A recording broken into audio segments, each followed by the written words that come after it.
రీసెంట్‌గా 'ప్రభాస్' గారు మత్తుకు బానిసలైపోతున్న యువతని ఉద్దేశించి ఆయన సందేశాన్ని చెప్పడం జరిగింది. మత్తు పదార్థాల కంటే చాలా విలువైనవి బంధాలు, బంధుత్వాలు మనకున్నాయి. వాటికి బానిసలుగా మారిపోయి మన జీవితాల్ని నాశనం చేసుకోకూడదు అని చెప్పి ఆయన మాట్లాడడం జరిగింది. అదే విధంగా మీకు తెలిసిన వాళ్ళు లేకపోతే అటువంటి మత్తు పదార్థాలు తీసుకుంటున్న వాళ్ళు ఎవరైనా మీకు తెలిస్తే గనక ప్రభుత్వానికి సంబంధించిన ఈ టోల్ ఫ్రీ నంబర్‌కి కాల్ చేయమని ఆయన ఆ సందేశంలో చెప్పడం జరిగింది. మనల్ని ప్రేమించే మనుషులు, మన కోసం బ్రతికే మన వాళ్ళు మనకు ఉన్నప్పుడు ఈ డ్రగ్స్ అవసరమా darlings? Say no to drugs today. నిజంగా తెలంగాణ గవర్నమెంట్ మత్తుకు బానిసలైపోతున్న యువత మీద దాన్ని కంట్రోల్ చేయాలి, దాన్ని తగ్గించాలి అని చెప్పి చాలా కష్టపడి కృషి చేస్తుంది.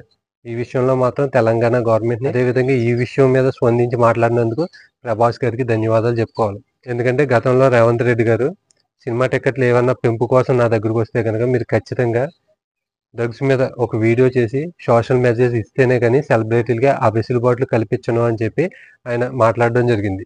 ఇప్పుడు 'ప్రభాస్' గారి సినిమా ఏదీ లేదు. ఆయన సినిమాలు ఇప్పుడప్పుడు ఏమీ రిలీజ్ లేవు.